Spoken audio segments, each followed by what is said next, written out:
Hi, I'm Mansoor presenting with you a new video on diabetes mellitus. Before I start diabetes mellitus, please subscribe your favorite YouTube channel Brain Elevator. So diabetes mellitus, it is actually group of metabolic disease and heterogeneous disorder. And character क्या है? High level of blood glucose level in the blood. Sugar level जो है या glucose level हम कह सकते हैं normal range से ऊपर हो जाता है ब्लड में. और डिफेक्ट किसको करता है? पैनक्रियाज को. और पैनक्रियाज जब डिफेक्टेड होता है तो वो क्या करता है? इंसुलिन सिक्रीशन रोक देता है. इंसुलिन सिक्रीट नहीं होता है, या अगर सिक्रीशन हो भी जाए तो बहुत कम सिक्रीशन करता है. तो इसे कहते हैं हम डायबिटीज मिलाइटस. और डायबिटीज मिलाइटस की दो टाइप्स हैं, एक टाइप 1 और सेकंड टाइप 2.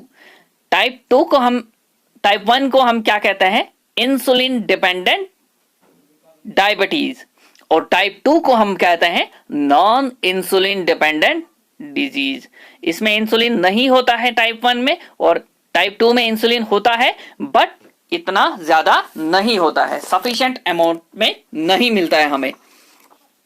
अब इंसुलिन हमारी बॉडी में कितना होना चाहिए? नॉर्मली 70 to 120 मिलीग्राम पर DL. इसे कहते हैं हम क्या? Diabetes mellitus. अब अगर बात करें हम रिस्क फैक्टर्स की कि किन पेशेंट्स को ज्यादा रिस्क रहता है डायबिटीज होने में, तो सबसे पहला नाम आएगा हेरिडिटी. अब हेरिडिटी क्या है? Actually is a biological process whereby genetic factors are transmitted from one generation to another generation या one generation to next generation. यानी कि पेरेंट्स से ऑफस्प्रिंग में ट्रांसफर हो सकता है. Second, obesity. Personalities who are obese और overweight, जो बहुत मोटे होते हैं. लैक ऑफ एक्सरसाइज, जो लोग एक्सरसाइज नहीं करते हैं. फिजिकल इनएक्टिविटी, जो फिजिकली मूवमेंट्स बहुत कम करते हैं. फैमिली हिस्ट्री ऑफ डायबिटीज भी हो सकता है. हाई फैट डाइट लेने वाले पेशेंट्स में ज्यादा रिस्क रहता है डायबिटीज होने का. High alcohol intake, high blood pressure, high triglyceride level, जिनका ग्लिसराइड लेवल जो है वो हाई रहता है, ब्लड प्रेशर हाई रहता है, ज्यादा अल्कोहल का इस्तेमाल करते हैं. और कोलेस्ट्रॉल लेवल या तो ज्यादा होता है या कम होता है, दोनों सूरतों में रिस्क ज्यादा रहता है डायबिटीज होने का. Pre diabetes. अब ये प्री डायबिटीज क्या होता है? अक्सर ऐसे पेशेंट्स को क्या होता है? टाइप 2 डायबिटीज, क्योंकि इनमें ब्लड शुगर तो होता है लेकिन नॉट हाई एनफ, ज्यादा नहीं होता है. और polycystic ovary syndrome actual hormonal disorder है जो एनलार्ज ओवरीज को क्या करता है? और एनलार्ज ओवरीज के साथ एक सिस्ट उसके आउटर एज पे होती है, और उसकी वजह से क्या हो सकता है? रिस्क फैक्टर उनको भी हो सकता है डायबिटीज होने का. गैस्टेशनल बेबीज, यानी कि गैस्टेशनल डायबिटीज वो होता है जो बेबी माँ का दूध पीते हैं, तो उनको भी हो सकता है डायबिटीज हो सकता है.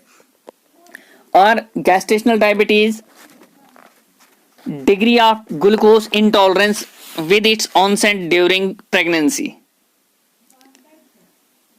This type of diabetes usually occur during pregnancy and end after the birth of the child.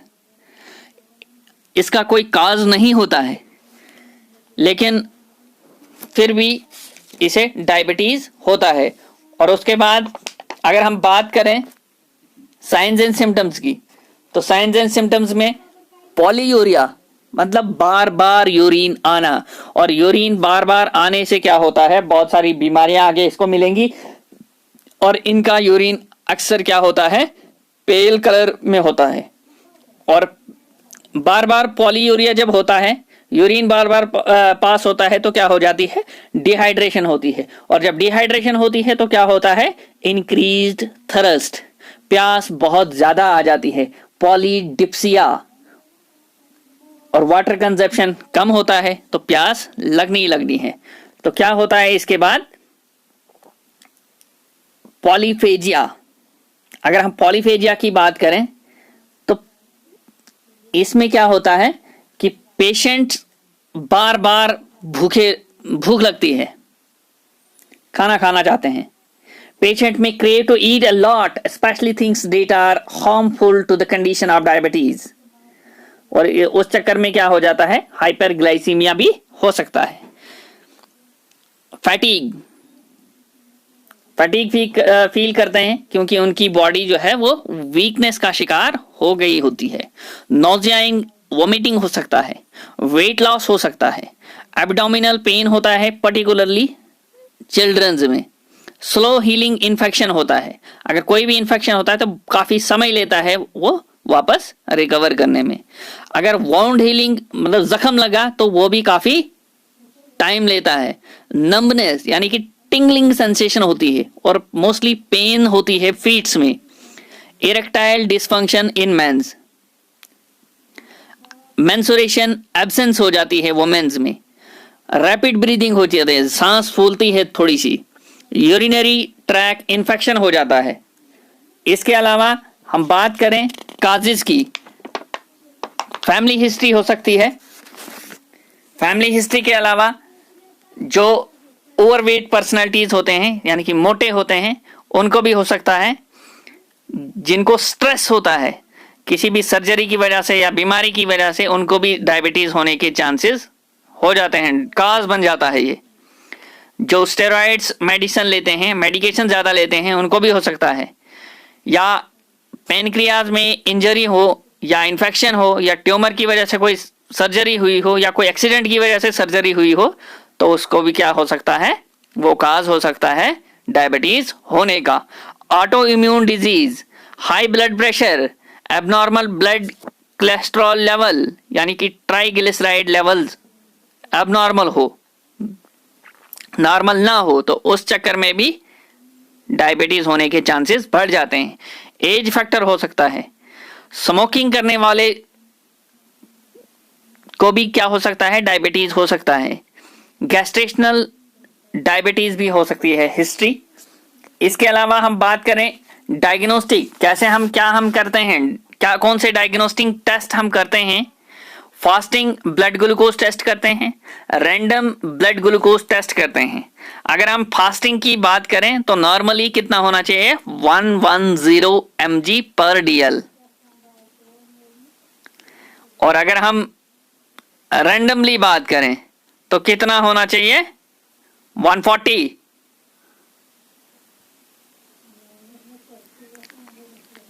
और इसके अलावा हम बात करते हैं रैंडम की, तो 200 mg भी नॉर्मल माना जाता है। तो तीसरा टेस्ट हम करते हैं ग्लाइकेटेड हीमोग्लोबिन A1C टेस्ट जिसको हम कहते हैं। उसके अलावा हम ओरल ग्लूकोज टॉलरेंस टेस्ट भी करते हैं, urine and serum ketone test भी करते हैं, लिपिड प्रोफाइल करते हैं, क्रिएटिनिन का टेस्ट करते हैं, LDL कोलेस्ट्रॉल करते हैं। तो इसके अलावा हम बात करते हैं कॉम्प्लिकेशंस की, कौन कौन सी कॉम्प्लिकेशंस होती हैं जिनको डायबिटीज होता है। कार्डियोवैस्कुलर डिजीज यानी कि दिल के रिलेटेड डिजीज हो सकती है, एंजाइना, हार्ट अटैक भी आ सकता है, स्ट्रोक आ सकते हैं, नैरोइंग आर्टरीज हो जाती है, उसकी वजह से क्या हो सकता है, उनको हार्ट अटैक आने के चांसेस ज्यादा होते हैं, स्ट्रोक होने के चांसेस ज्यादा होते हैं। नर्व डैमेज होते हैं, ज्यादा शुगर लेवल की होने की वजह से क्या होता है, हम उनके नर्व जो है वो डैमेज होता है, उसे हम कहते हैं न्यूरोपैथी। अब नेफ्रोपैथी की बात है कि जिसे हम किडनी डैमेज भी क्या कहते हैं। किडनी डैमेज, यानी कि डायबिटिक पेशेंट्स को किडनी भी डैमेज हो सकती है। आई डैमेज हो सकता है, क्योंकि जब ज़्यादा होता है तो वो रेटिनोपैथी जिसको हम कहते हैं वो आइज के जो सेल्स होते हैं उनको डैमेज कर सकती है। 25% पीपल्स को ये इफेक्ट करता है, यानी कि आंखों पे असर करता है और उसकी आंखें चली जाती हैं।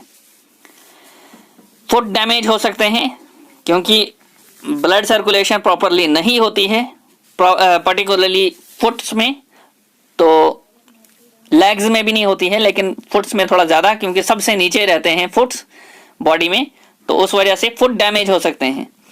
स्किन एंड माउथ कंडीशनिंग में क्या होता है कि बैक्टीरियल फंगल इन्फेक्शन, गम इन्फेक्शन और पुअर डेंटल हाइजीन हो सकते हैं। ब्रेन प्रॉब्लम हो सकते हैं, अल्जाइमर्स डिजीज हो सकती है। इसके अलावा हम मैनेजमेंट की बात करें तो हमें क्या करना पड़ता है कि हमें वैसा फूड इनटेक करना है, रेगुलरली मेडिकेशंस करनी है, एक्टिविटीज ऐसी करनी है जिससे हमें क्या होगा, डायबिटिक नॉर्मल लेवल में, ब्लड ग्लूकोज लेवल जो है वो नॉर्मल लेवल में रहे और डायबिटीज जो है वो कंट्रोल में रहे। ब्लड कोलेस्ट्रॉल लेवल जो है वो नॉर्मल रेंज में रहने की कोशिश हमें करनी है कि जितना भी हो सके। ग्लिसराइड्स को क्या करना है, ट्राइग्लिसराइड यानी लिपिड कोलेस्ट्रॉल जो भी है उसको क्या करें, नॉर्मल रेंजेस में रखें। ब्लड प्रेशर को कंट्रोल में रखना है, 140/90 से ऊपर नहीं होने देना है। डिक्रीज जितना भी पॉसिबल हो सके हेल्थ रिलेटेड प्रॉब्लम, जो डायबिटिक होने के बाद हेल्थ रिलेटेड प्रॉब्लम्स होती हैं उनको ना होने देना है। हमने प्लान करना है कि हमने क्या खाना है जिससे हमारा डायबिटिक लेवल जो है वो कंट्रोल में रहे, यानी कि बैलेंस मील प्लान बनाना है। एक्सरसाइज रेगुलरली करनी है, मेडिकेशन लेनी है, जो भी आपको प्रिस्क्रिप्शन मिली है उसके हिसाब से रेगुलर जो है मेडिकेशन लेनी है। मॉनिटरिंग करनी है ब्लड ग्लूकोज लेवल की, ब्लड प्रेशर की घर पे भी। और उसके अलावा जो भी हेल्थ केयर प्रोवाइडर्स हैं, जैसे लेबोरेटरी टेस्ट वगैरह वाले हैं या डॉक्टर हैं, जो भी वो आपको चार्ट देते हैं, मीनू देते हैं बना के, चाहे वो न्यूट्रिशनल मीन्यू हो, चाहे वो एक्सरसाइज का मीन्यू हो, उसको हमने फॉलो करना है। आई होप आपको समझ आ गया कि डायबिटीज़ क्या है। तो आप मेरा चैनल ज़रूर सब्सक्राइब करें, मेरी वीडियोस शेयर करें, लाइक करें, कमेंट करें, ताकि हमारी नई वीडियोस में हम ज़्यादा बेहतर कर सकें। Thank you.